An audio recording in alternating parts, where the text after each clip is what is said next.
अस्सलाम वालेकुम student, welcome to my channel MSA coaching. आज हम करेंगे आपकी अपनी काउंटडाउन की बुक ग्रेड 4 में एक्सरसाइज 1F।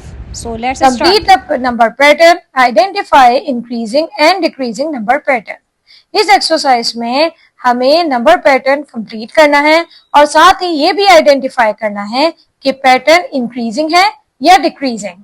ओके, सबसे पहले आपको कुछ बातें समझनी है। इसको करने से पहले देखें, इंक्रीजिंग पैटर्न वो होता है जिसमें नंबर आगे की तरफ बढ़ता है। अगर नंबर इंक्रीज हो रहे हैं यानी कि बढ़ रहे हैं तो वो इंक्रीजिंग पैटर्न है। और अगर नंबर कम हो रहे हैं पीछे की तरफ, यानी कि अगर नंबर 5, 10, 15, 20 तो ये नंबर क्या है, बढ़ रहा है ना, तो ये इंक्रीजिंग पैटर्न है। और अगर नंबर ऐसा है 20 क्या हो रहा है, कम हो रहा है, तो ये कौन सा पैटर्न है, डिक्रीजिंग पैटर्न। ओके, अच्छा, एक दूसरी चीज, second thing is increasing pattern जब भी हो तो उसमें दो रूल्स होंगे, या तो वो ऐड हो रहे होंगे या मल्टीप्लाई हो रहे होंगे। क्लियर? और अगर डिक्रीजिंग होगा, डिक्रीजिंग पैटर्न में या तो नंबर सब्ट्रैक्ट हो रहे होंगे या फिर डिवाइड हो रहे होंगे। ये आपको नंबर देख के डिसाइड करना है। ओके, सो अब हम अपने क्वेश्चन की तरफ चलते हैं। क्वेश्चन नंबर 1 देखें, 39, 43, फिर आगे चल के 51, 59 है। तो हम इन दो को देख के डिसाइड भी कर सकते हैं। 39, 43 यानी कि ये आगे की तरफ बढ़ रहे हैं ना नंबर, तो ये कौन सा पैटर्न है, इंक्रीजिंग। ये तो हमें समझ आ गया। अब इंक्रीजिंग पैटर्न में मैंने आपको क्या कहा है, या तो ये ऐड हो रहे होंगे, या तो ये ऐड हो रहे होंगे या फिर मल्टीप्लाई हो रहे होंगे। अब आप देखें 39 में हम क्या ऐड, पहले हम ऐड करके देखते हैं कि सही है या नहीं। अगर हमें ऐड से हमारा आंसर सही नहीं आया तो हम मल्टीप्लाई की तरफ जाएंगे। क्लियर? तो सबसे पहले ऐड देखते हैं। 39 में ऐसा क्या नंबर ऐड करें कि 43 बन जाए। देखें, 39, 40, 41, 42, 43 यानी कि हमने कितने नंबर ऐड करे हैं, 4 नंबर ऐड करे हैं, तो ये 43 हो गया। अब 43 में हम दोबारा से +4 करें तो कितने होंगे, 43 + 4 47, यानी कि हम नंबर ऐड ही करने थे। सही पैटर्न चल रहा है हमारा। 51 + 5 59। सो ये क्या हो रहा है, इंक्रीजिंग नंबर हो रहा है। और रूल कौन सा लगा हुआ है इसमें, ऐड 4। यहां आपने क्या लिखना है, इंक्रीजिंग नंबर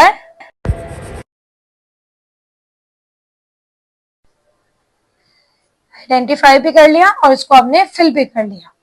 क्वेश्चन नंबर 2, 32, 16, फिर आगे 4 भी नजर आ रहा है, तो यानी कि ये नंबर क्या हो रहा है, डिक्रीज हो रहा है। क्या हो रहा है, कम हो रहा है ना, तो ये नंबर डिक्रीज हो रहा है। अब डिक्रीज होने पे कौन सा रूल अप्लाई होगा, या तो ये सब्ट्रैक्ट हो रहे हैं या फिर ये डिवाइड हो रहे हैं।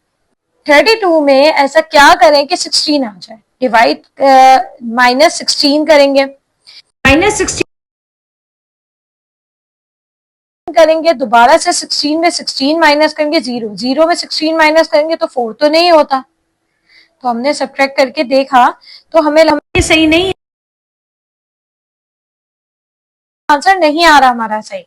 तो हम क्या करेंगे, डिवाइड की तरफ जाएंगे। डिवाइड करें जो हमारा आंसर 16 आए।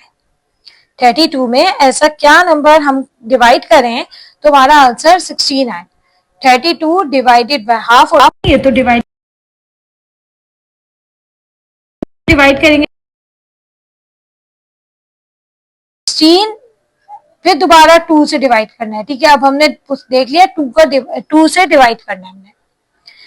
तो अब हम क्या करेंगे, 2 से 16 को डिवाइड करेंगे, यानी 2 के टेबल में 16 कब आता है, 2 8 16। तो हमने कहा 16 डिवाइडेड बाय 2 क्या आएगा, 8। हमारा 2 से, हर नंबर को 2 से डिवाइड करना है।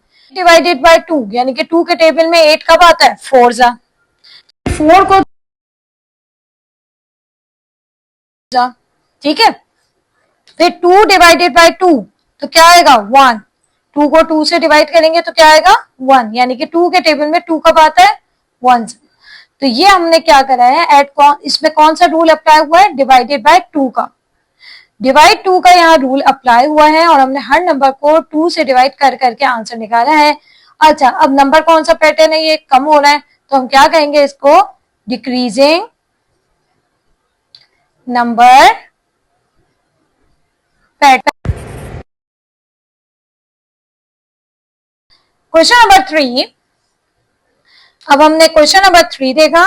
क्वेश्चन नंबर 3 है 5, 10। अब हम देख रहे हैं भाई ये तो बढ़ रहा है, नंबर ऐड हो रहा है या पे मल्टीप्लाई हो रहा है। क्लियर, ऐड 5 नहीं है, इसमें रूल ऐड का अप्लाई नहीं हो रहा। इसमें कौन सा रूल अप्लाई होगा, फिर ऐड नहीं होगा तो क्या होगा, मल्टीप्लाई। 5 के टेबल में 10 कब आता है, 5 2 जा 10, यानी कि मल्टीप्लाई बाय 2 किया मैंने तो 10 आ गया। 5 2 जा 10, फिर 10 2 जा 20, 22 जा 40, 42 जा करके हमारा आंसर आ गया। ठीक है, तो यहाँ कौन सा रूल अप्लाई हुआ, मल्टीप्लाई बाय 2 का। तो ये हम क्या कहेंगे,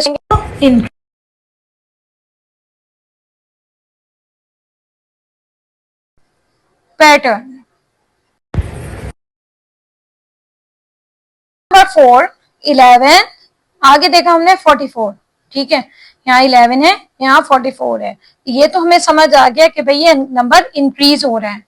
अब इंक्रीज हो रहा है तो मैंने आपको बताया इंक्रीज होंगे तो कौन सा रूल होगा, या तो ऐड या मल्टीप्लाई। ठीक है, ऐड पहले देख लिया करें। 11 44 सोच लें, यानी कि हमने 11 ऐड करने हैं तो ये 44 बन जाएगा, हमें इससे समझ आ रहा है।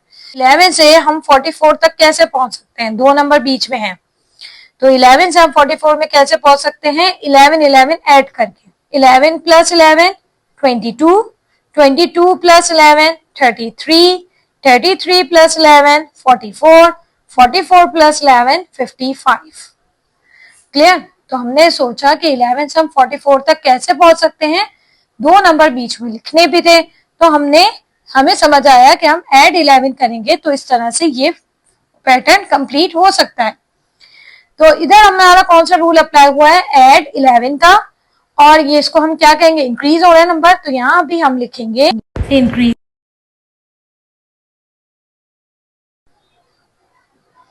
Pattern. Next question number 5, question number 5, 70, 62, 46, 30। Number क्या हो रहा है, डिक्रीज हो रहे हैं, कम हो रहे हैं। कम हो रहे हैं तो कौन, या फिर डिवाइड हो रहे होंगे। तो अब हम देखेंगे कि भाई सब्ट्रैक्ट करके देखते हैं पहले। ठीक है, 70 में क्या ऐसा करें, माइनस करें कि 62 आ जाए। 70 में -8 करते हैं तो 62 होता है। क्लियर, अब 62 में माइनस कर दें 8, दोबारा से 62 में -8 करें तो क्या होगा, 54, 54 माइनस 8 46, यानी कि -8 का रूल सही जा रहा है भाई, 46 भी आ गया।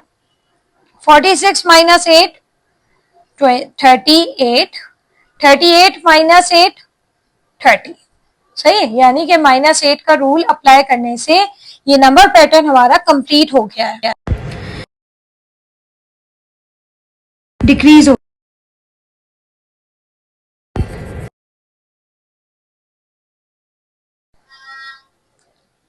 Clear, last question, question number 6।